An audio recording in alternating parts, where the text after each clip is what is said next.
సికింద్రాబాద్ ఉజ్జయిని మహంకాళి బోనాల పండుగను అందరం కలిసి జయప్రదం చేద్దామన్నారు మాజీ మంత్రి ఎమ్మెల్యే తలసాని శ్రీనివాస్ యాదవ్.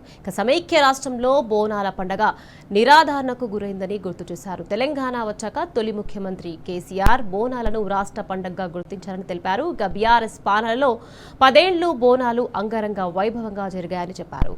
గత 30 ఏళ్ల నుంచి తానే ప్రత్యేక శ్రద్ధ తీసుకుని లష్కర్ బోనాలను విజయవంతం చేస్తున్నట్టు తెలిపారు. ఈసారి కూడా బోనాలను భక్తి శ్రద్ధలతో ప్రశాంతంగా జరుపుకుందామంటున్న తలసానితో మా ప్రతినిధి అరవింద్ ఫేస్ టు ఫేస్.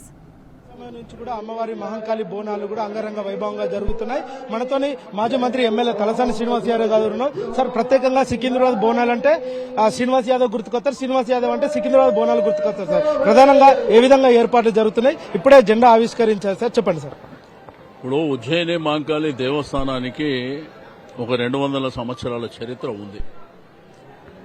ఆ రోజుల్లో కలారా వ్యాధి సోకి చాలా మంది మరణిస్తున్నటువంటి సందర్భంలో ఒక రిటైర్ ఆర్మీ గారు ఉజ్జయిని అంటే కలకత్తాకి వెళ్లి అమ్మవారిని దర్శించుకొని ఈ కలారా వ్యాధి తగ్గితే మేము ఇక్కడ అమ్మవారిని ప్రతిష్ట చేస్తామనేది చరిత్ర.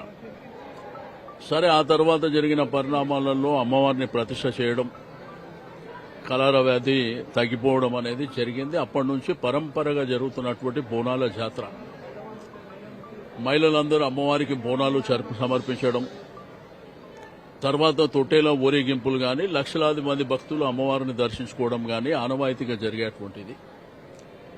అయితే ఆ పరంపరలో భాగంగా ఇక్కడ నరబలి మన ఇక్కడ జరిగేటువంటిది అమ్మవారి దగ్గర మరి యాటల బలి చేసేటువంటి సందర్భంలో దాన్ని నిషేధించాలన్న సంకల్పంతోనే 100 సంవత్సరాలు అంటే 99 ఏళ్ల క్రితం ఇక్కడ ఉన్న దక్కన్ మానవ సేవా సమితి గాని, ఆర్య సమాజ్ వీళ్ళు కంకణబద్దులై ఆ కార్యక్రమాన్ని ఆపారు.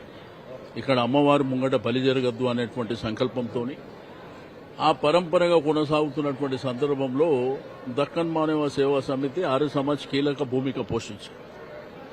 ఆ తర్వాత జరిగిన పరిణామాలలో భక్తుల సంఖ్య పెరిగిపోయింది. 50 ఏళ్ల నుంచి డిమాండ్ ఉంది స్టేట్ ఫెస్టివల్ రాష్ట్ర పండుగ అనౌన్స్ చేయాలని చెప్పి. అది ఆచరణలో కాలే. బట్ ఆ రోజు ఏంటంటే 2014లో తెలంగాణ రాష్ట్రం రావడం, స్వయం పాలన జరగడం, గౌరవ ముఖ్యమంత్రి తొలి ముఖ్యమంత్రి గారు కేసీఆర్ గారి దృష్టికి తెలిస్తే ఆ రోజే స్టేట్ ఫెస్టివల్ కింద అనౌన్స్ చేయడం, ఫండ్స్ కూడా ఇవ్వడం.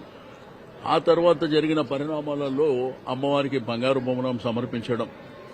రెండోది, హైదరాబాద్, గ్రేటర్ హైదరాబాద్ పరిధిలో ఉన్నటువంటి ఏవైతే ప్రైవేట్ టెంపుల్స్ ఉంటాయో అన్నిటికీ ఆర్థిక సాయం ఇవ్వడం కూడా మరి కేసీఆర్ గారే ప్రారంభించడం జరిగింది.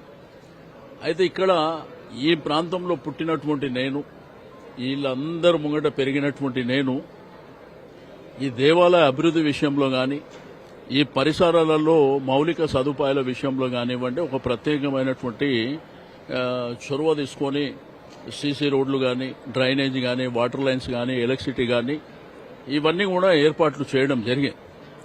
అయితే దానిలో భాగంగానే ఈరోజు మరి కోట్లాది మంది మీ యొక్క మాధ్యమాల ద్వారా వీక్షిస్తారు. అయితే అమ్మవారిని కోరుకునేదల్లా ప్రజలు, రైతాంగం అందరూ సంతోషంగా ఉండాలి. ఎలినోవా ప్రభావం వలన వర్షాలు వస్తలేవు. సికింద్రాబాద్ ఇక్కడ బల్కంపేట ఎల్లమ్మ కళ్యాణం నుంచి వర్షాభావం స్టార్ట్ అయింది. అందరూ పచ్చగా ఉండాలి, రైతాంగం సంతోషంగా ఉండాలి, ప్రజలందరూ సంతోషంగా ఉండాలి.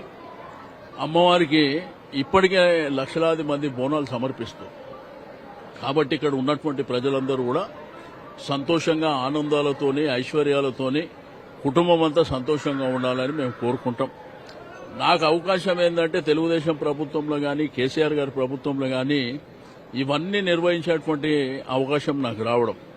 అంటే గోల్కొండ ప్రాంతం కానీ, ఓల్డ్ సిటీ కానీ, ఇక్కడ కానివ్వండి, బల్కంపేట కానివ్వండి, ఆ రోజు నేను వేసినటువంటి బీజమే ఇప్పుడు కొనసాగుతున్నటువంటి సాంప్రదాయం. అంతేగాని కొత్తగా నేను అది చేసినా ఇది చేసినా చెప్పడానికి ఏం లేదు.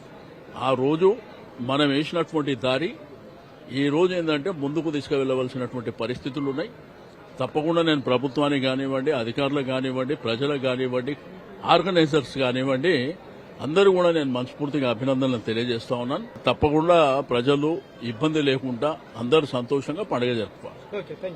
రైట్, ఏదైతే చూసుకుంటే ఇప్పటికే ఎలాంటి ఎవరికి ఇబ్బంది కాకుండా కూడా అంగరంగ వైభవంగా కూడా ఉజ్జయిని మహంకాళి అమ్మవారి బోనాలు కూడా జరుగుతాయంటూ కూడా ఇప్పటికే తలసాని శ్రీనివాస్ యాదవ్ గారు కూడా తెలియజేశారు. Over to studio.